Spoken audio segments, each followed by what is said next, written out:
दिया है। पहले ईसाई मिशनरी जब इस देश में काम करती थी तो पहले धर्म परिवर्तन करते थे, नाम बदला करते थे।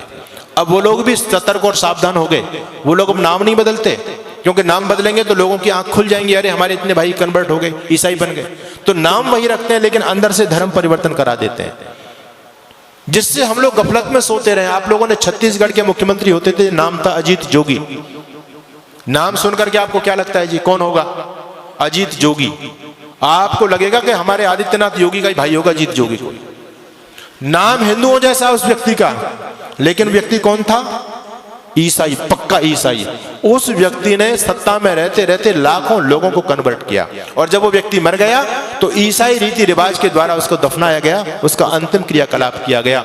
मैं आपको बताना चाहता हूं, पंजाब के मुख्यमंत्री होते थे चरणजीत सिंह चन्नी, स्वाफा भी बांधते थे, साफा लगते थे सरदार जी हैं, लेकिन कौन थे?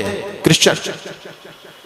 यानी हम लोगों को गफलत में रखने के लिए। और मैं कहना चाहता हूं आपसे, एक व्यक्ति है इस देश में जिसको हमारे बहुत सारे भाई बंधु देश का प्रधानमंत्री बनाना चाहते हैं।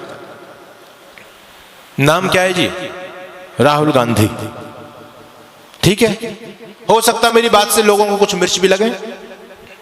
नाम है राहुल गांधी, लेकिन कौन है? धर्म से बताओ मुझे, क्या धर्म है उस व्यक्ति का? है वो ना मुसलमान ना ईसाई, वो तो वर्ण संकर खिचड़ी है। उसके दादा परदादा कभी मुसलमान थे, फिर उसकी माँ ईसाई थी, वो हिंदू तो है ही नहीं। लेकिन हैरानी की बात यह कि हिंदू उसको प्रधानमंत्री बनाना चाहते हैं। यानी हम जरा भी नहीं सोचते, जब इस ईसाई इस देश की सत्ता को अपने हाथ में लेगा, वो ईसाइयत को बढ़ावा देगा, हिंदुत्व को बढ़ावा देगा। ये सोचने की बात है। हम अपने स्वार्थ में इतने ज्यादा अंधे हो रहे हैं, आज राजनीतिक स्वार्थों में इतने अंधे हो रहे हैं। कोई अगर राजनीतिक पार्टी देश के लिए अच्छा काम भी करे, हमको उसका विरोध जरूर करना है। अभी इस देश की केंद्र सरकार ने एक योजना निकाली, अग्निवीर की योजना निकाली। लोगों के पेट में दर्द हो रहा है, राजनीतिक लोगों के पेट में दर्द हो रहा है, आने वाले भविष्य को नहीं देख पा रहे। मैं आपको आगाह करना चाहता हूं, इस देश में भयंकर गृह युद्ध होने वाला है, टल नहीं सकता, अवश्य में भावी है, रुकेगा नहीं वो। और उसकी उन लोगों ने तैयारी कर रखी है पूरी तरह से। उनका छोटा छोटा बच्चा बम चलाने में, पत्थर फेंकने में, तलवारबाजी में, चैनबाजी में एक्सपर्ट है। उनकी लड़कियां भी एक्सपर्ट हैं। आपके बच्चे क्या जानते हैं? एक ही बच्चा है आपके पास में, उनके 17 वो तो कहते हैं 2-4 मर भी गए, फिर भी हमारे पास 11-15 तो फिर भी बचते हैं। कोई हमको चिंता वाली बात नहीं, उनका बच्चा बच्चा एक्सपर्ट है। हमारे आदरणीय जो बुद्धिमान राजनेता लोग, उन्होंने सोचा कि हम भी अपने बच्चों को कम से कम ये जो है आत्मरक्षा का चीज तो सिखाई दे।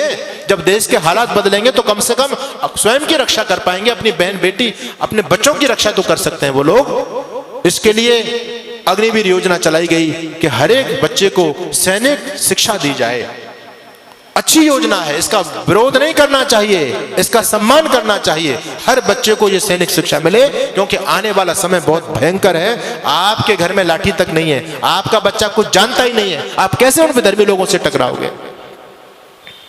एक सज्जन कहने लगे, अब हमको AK-47 रखनी पड़ेगी, बंदूक रखनी पड़ेगी, भाला रखना पड़ेगा, अपने घर में फरसा रखना पड़ेगा, लाठी रखनी पड़ेगी। अरे मैंने कहा, इतने हथियार के नाम तुमने गिना दिए, इन हथियारों को चलाएगा कौन? कोई चलाने वाला है तुम्हारे पास में? एक बच्चा है, उसको हमने क्या बनाना चाहते हैं? उसको DM बनाना चाहते हैं।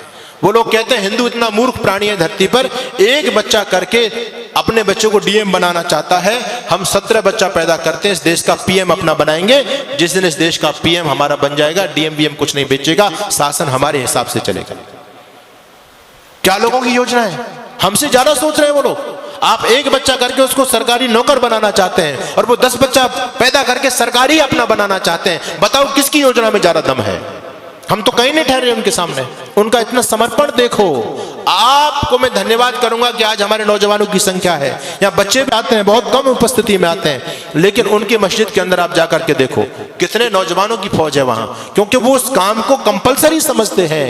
हम इस धर्म कर्म को, सत्संग को कंपलसरी नहीं समझते। हम तो ये समझते हैं ये हमारे काम का, बच्चों का क्या काम है इसमें, स्वयं हाथ हिलाते हुए चले आते हैं। लेकिन वो लोग सारे के सारे समर्पित है अपने मिशन के लिए।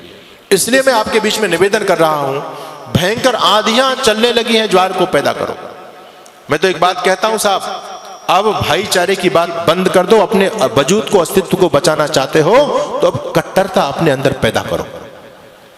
हम दुनिया से इसलिए खत्म हो गए, सारी उदारता की ठेकेदारी हम लोगों ने अपने ऊपर ले रखी है। बस तुम भाई भाई चिल्लाते रहे, वो तुमको चारा बना करके चाट गए। बड़ी हैरानी की बात है, आज भी लोगों की आंखें नहीं खुल रही हैं। ये राजनीतिक दल आपस में हम लोगों को लड़ा करके, ये तो नालायक लोग हैं, अपना उल्लू सीधा कर रहे हैं, लेकिन हम भोले भाले भाई आपस में लड़ रहे हैं।